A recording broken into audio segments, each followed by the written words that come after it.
안녕하세요. 네, 여러분 또 계속해서 최준현 변호사님을 모시고 최준현 변호사의 노동상담소 시간 이어가 보도록 하겠습니다. 여러분들께서 지금 시청하고 계시는 이 채널은 법무법인 라움과 라움 법률TV가 함께하는 방송인데요. 파트너 변호사이신 최준현 변호사님 모시고 오늘도 계속해서 여러분들에게 유용한 법률 상식들 좀 채워가 보도록 하겠습니다. 변호사님 어떻게 특별히 하실 말씀 있으시면 내용. 제가 이제 말씀드리고 싶은 게 저희가 이제 이 촬영을 하는 게 우리가 저녁에 밤에 좀 늦은 시간이에요.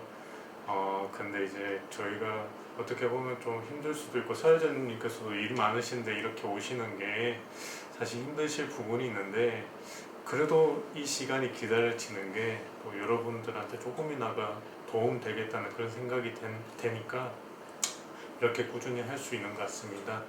정말 또 이 방송을 보시는 여러분들 조금이나 도움이 더 됐으면 좋겠고 늦은 시간이지만 사회자님께서도 더 힘내셨으면 좋겠습니다. 이건 제가 다 편집하겠습니다. 편집해야겠어. 네, 최준현 변호사님의 노동상담소. 오늘은 홧김에 그만두겠다는 의사표시가 과연 사직의 의사표시인지에 대한 좀 이야기를 나눠볼 텐데요. 이건 오늘은 진짜 유용한 시간일 것 같습니다, 변호사님. 매번 이렇게 변호사님께서 주제를 뽑으시는데 제가 정말 이 시간에 유익하게 저는 배우고 있거든요. 여러분들도 좀 그런 시간이 되었으면 좋겠습니다. 먼저 홧김에 그만두겠다는 근로자의 의사표시가 사직의 의사표시에 해당하는지에 대한 법원의 이제 판단이 있었던 걸로 알고 있는데요. 이거에 대해서 먼저 좀 소개 부탁드립니다. 이 사례에 대해서 일단은 제가 설명을 드리겠는데요. 이 사건 같은 경우에는 A라는 회사에서 근로자로서 일하고 있던 팀장 직급의 근로자가 있었습니다. 근데 그분이 이제 우리가 연말에 우리가 연봉에 대해서 우리가 협상을 하게 되죠. 연봉에 대해서 협상을 하는데 사용자 측에서 그 근로자분한테 생각지도 못한 이제 조건을 제시를 한 겁니다. 예를 들어서 매년 100만 원씩 올라간다고 했는데 동결을 하거나 아니면 근로조건 자체를 처우를 이제 조금 이제 낮추는 제안을 하니까 이분이 이제 받아들이지 못한 거겠죠. 그러니까 회사 측에서 이런 말을 합니다. 그렇게 받아들이지 못하겠으면 직급 한 직급 낮춰가지고 대우하면 되겠네. 이렇게 이제 얘기를 한 겁니다. 그러니까 근로자 입장에서는 어쨌든 간에 이 회사를 가족같이 생각하고 열심히 일하셨는데 갑자기 그런 황당한 제안을 해보니까 난 그럴 거면 이 회사 다닐 필요 있어요? 나가버리죠? 이런 식으로 얘기를 한 겁니다. 그것을 이제 사용자 측에서는 캐치를 딱 해서 너 그만두겠다고 말했지. 그러니까 퇴사 처리를 하면서 사내 게시판에 이 사람은 자기가 이런 사유로서 퇴사한다고 했으니까 오늘 일자로 이제 퇴사 처리를 한다. 이거를 다 공지를 한 겁니다. 그래서 이분 같은 경우에는 이제 법원에 부당해고 굳이 신청이 아니고 해고무효인 소송을 제기했고 1심에서는 이 홧김에 말한 사직의 의사표시에 대해서 네가 말한 거는 책임져야 되지 않겠냐 해서 그 사직 퇴사 처리가 유효하다 이렇게 처리를 했고 2심에서는 아니다. 이거는 이 사람이 진심으로 퇴사를 원한 게 아닌 걸 회사도 알고 있지 않냐. 진정한 의사라고 할 수 없다. 그래서 이제 1심의 원심을 파기한 사건입니다. 사실 이런 문제들이 사실 엄청 많습니다. 근로자 측에서는 홧김에 얘기했다. 근데 사용자 측에서는 뭔 소리냐. 진정을 담은 의사다. 그렇게 퇴사 처리가 유효하다.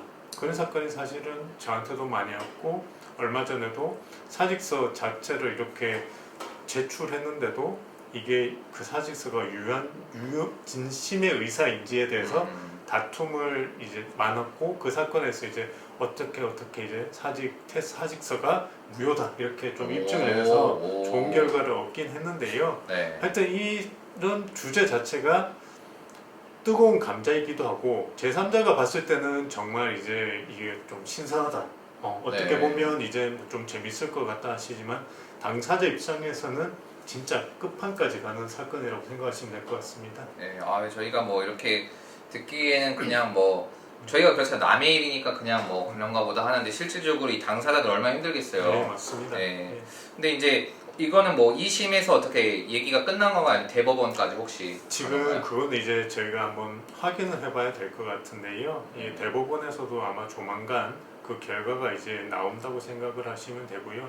대법원에서도 사실은 좀 많은 고민을 좀 할 것 같습니다. 네. 1심, 2심에서 달라진다는 것은 어떻게 보면 사람의 그 판단에 따라 그리고 정황을 어떻게 보느냐에 따라 사실 달라진다는 거거든요. 사실관계에 따라서 사실은 좀 이렇게 좌지우지가 될 수 있다고 보시면 될 것 같습니다. 네, 그럼 아까 그 2심에서 이렇게 얘기한 거 얘기해 주실 때 사직의 의사 표시가 진정한 의사가 아니었던 거를 뭐 알았다거나 알 수 있었다면 해교가 무효라고 이렇게 판단한 그런 부분들에 대해서 네. 조금 자세하게 좀 설명을 해주셨으면 좋겠는데 좀 네. 저희가 듣기에는 좀 이 말이 좀 어려워가지고요. 네. 자, 제가 사회자님한테 이런 말을 하겠습니다. 사회자님한테 나 너 정말 싫어.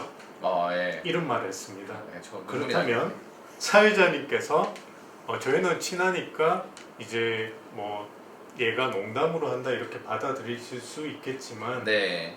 한편으로서는 내가 싫어졌나 이렇게 생각할 수도 있죠. 저희가 연인 관계가 예. 아닙니다, 여러분들. 그리고 제3자 입장에서는 네. 제가 사회자님한테 말한 게 진심으로밖에 볼 수 있죠. 그렇죠. 예, 그리고 그렇죠. 우리가 속담 중에 한번 내뱉은 말은 다시 주워 담을 수 없다는 말이 있죠. 네. 결국 사회생활의 안정화를 위해서는 법에서는 어쨌든 간에 자기가 맡은 말에 대해서는 일단 진정으로 성립된 의사표시라고 본다. 네. 진정으로 성립된 진의에 의한 의사표시라고 네. 해가지고 민법에서 그것을 규정하고 있는데요. 다만 단서에 뭐냐 하면 그 의사표시가 네. 진이 아님을 상대방이 알았거나 알 수 있었다면 네. 그 의사표시는 무효인 겁니다.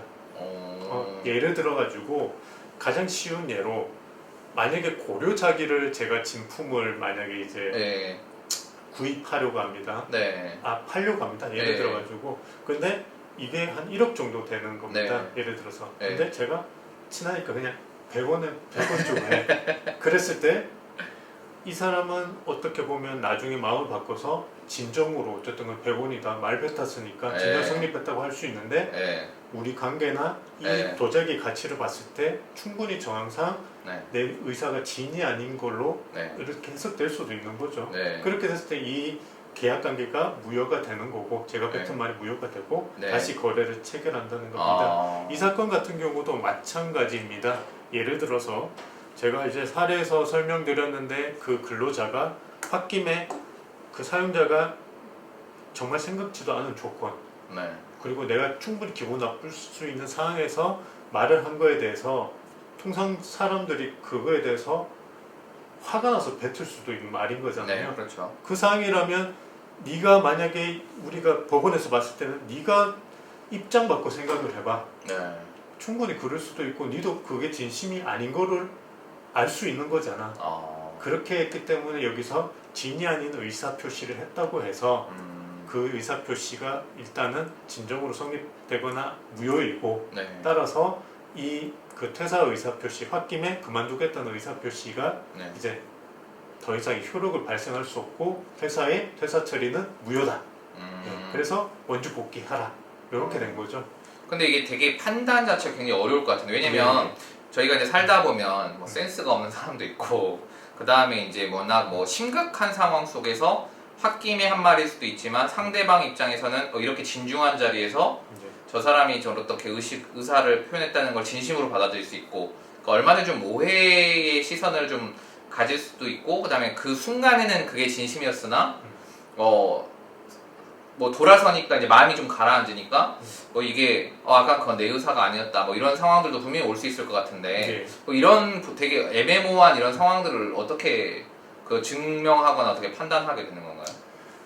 결국은 제가 이제 저 같은 경우에는 이제 의뢰인의 어쨌든 간에 권익 보호를 위해서 그 사항을 어쨌든 간에 뭐 의뢰인한테 뭐 만약에 음성 녹음이 돼 있으면 그 음성 녹음 그리고 그 진술을 한 시점 그리고 장소 그리고 그때 있었던 사람들이 누가 있었는지 여부 등을 조금 이제 판단을 해서 이런 상황에서는 이제 충분히 그 사람이 이제 진위 아닌 의사 표시를 했다는 것을 알 수 있겠다. 네. 이렇게 조금 이제 방향을 좀 정립을 하거나 네. 아니면 이제 정말로 이제 이 사건 같은 만약에 사건 자체가 너무 진이 같다. 그랬을 때는 제가 이런 좀 사건 진행에 있어서 그렇게 판단할 여지가 있다. 네. 네, 그럼에도 조금 이제 진행하다 보면 또 우리가 생각지도 못했던 상대방의 또 자료가 있을 수 있거든요. 네. 네, 그런 것들 예상을 해서 이제 좀 상담을 드리죠. 네. 그렇다면 뭐 그만둔다라는 말을 하고 그냥 그게 내 의사가 아니다라고 이렇게 주장을 마냥 할 수 있는 건 아닌 거네요. 그러니까 우리가 많은 분들이 오해를 하시는 게 이런 판례가 나타나면 내가 홧김에 그만두겠다 이런 의사표시를 해도 괜찮다고 생각하시는 분들이 많습니다. 네. 하지만 이 케이스는 특히 해고에 관한 사건은 개별적인 사실관계에 기초해서 판단할 수밖에 없는 겁니다.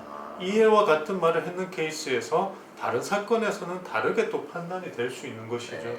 그렇기 때문에 여러분께서 이 판례 하나 나온 거 믿고 홧김에 그만두겠다, 홧김에 뭘 했다 이런 주장을 만약에 하신다고 하더라도 법관이 봤을 때는 말도 안 되는 소리 하지 마라 이렇게 판단될 여지도 확률이 높다는 거 그것도 이제 주의하셔야 되고 그렇기 때문에 특히 퇴사 같은 경우에는 생계가 달린 문제인 거잖아요. 네, 그렇기 그렇죠. 때문에 그 말을 이제 하실 때는 좀 조심을 하셔야 되고 만약에 정말로 퇴사를 하고 싶거나 아니면 좀 그런 이제 재직 관계에 대해서 문제가 있으시면 전문가의 어쨌든 상담을 받으신 이후에 네. 의사 표시를 충분히 하시는 게 좋을 것 같습니다. 네.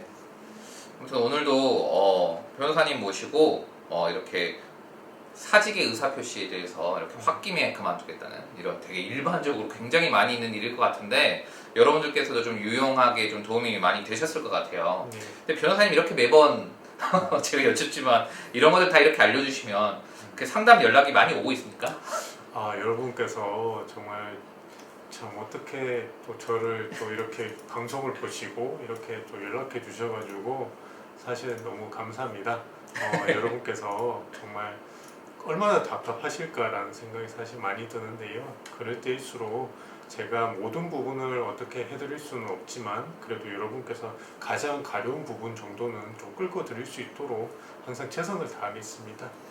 네, 여러분들 계속해서 이렇게 노동 관련 문제나 그 기타 다른 여러 가지 법률 문제가 있을 때는 또 이렇게 법무법인 라움의 최준현 파트너 변호사님도 찾아서 상담 받는 시간들을 또 많이 가졌으면 좋겠습니다. 왜냐면 이렇게 방송에서 할 수 있는 부분들이 또 한계가 있으니까요. 또 여러분들도 도움이 되셨으면 좋겠고 오늘도 바쁜 시간 과중에 또 이렇게 자료와 이렇게 여러분들의 궁금한 사항들을 채워주신 최준현 변호사님 또 오늘도 감사하다는 또 말씀 전하면서 오늘 마치도록 하겠습니다. 네, 고맙습니다. 고맙습니다.